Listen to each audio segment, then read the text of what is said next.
The brutal murders in an Austin yogurt shop left unsolved. Austin is a large city in central Texas, located about 80 miles northeast of San Antonio and about 200 miles south of Dallas, with a population that currently lingers at around 1 million.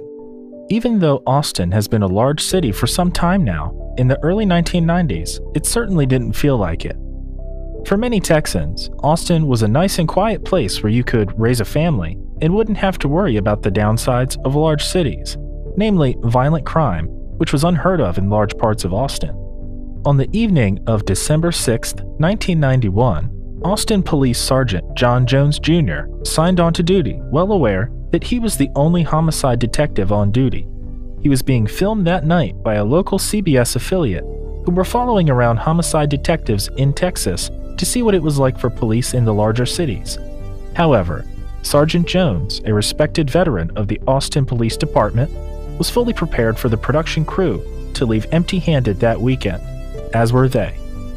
Both Sergeant Jones and the production crew were settling in for what appeared to be a quiet night when a call came in over his police radio.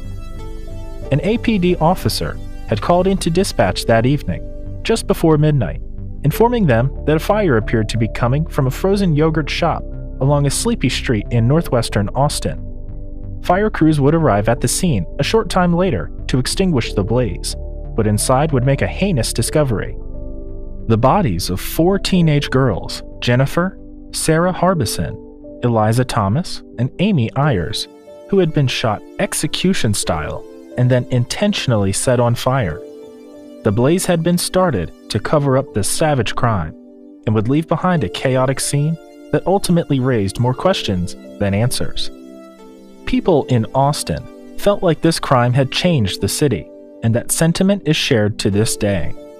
Too many, the sense of innocence that they once felt living in the middle of Texas was forever shattered, and they began waiting for detectives to present answers in the form of a suspect that the city could band together against. But as weeks began to stretch into months, it became clear that answers were not readily available, and the uneasiness that this case inspired would continue to linger. The bodies of all 4 were found after a patrolling police officer found smoke coming from the yogurt shop at around midnight.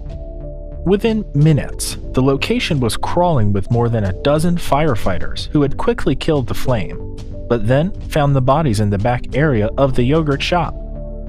Throughout a lengthy investigation, police would determine that the victims had been forced to undress and were then bound in their own clothing. Before being shot in the back of the head, all had been shot at least once, but the youngest victim, Amy Ayers, whose body was found separated from the other 3 by several feet, had been shot twice.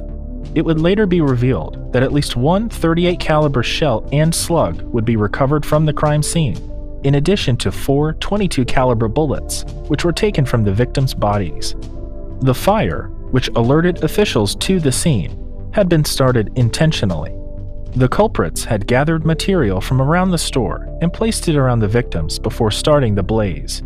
It is believed that they did so to try and destroy evidence, but that decision ultimately led police to discover the crime scene rather quickly, potentially just minutes after the fire was started. As you can imagine, this crime would shock the community, with its horrifying and tragic nature leading to a drastic overhaul throughout Austin.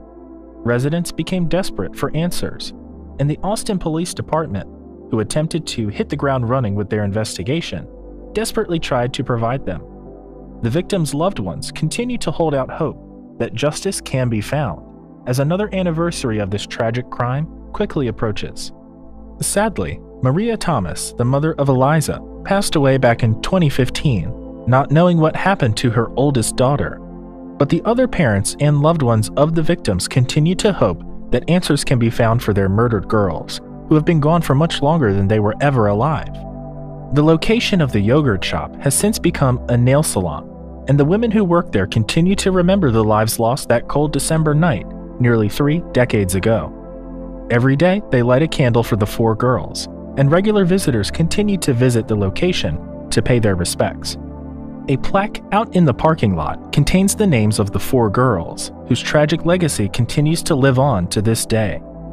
At the end of this video, we can say that the stories of Jennifer and Sarah Harbison, as well as Eliza Thomas and Amy Ayers, remain unresolved. If you have something to add in this story, feel free to leave a comment, and don't forget to subscribe to our channel and click on the bell icon for more amazing videos.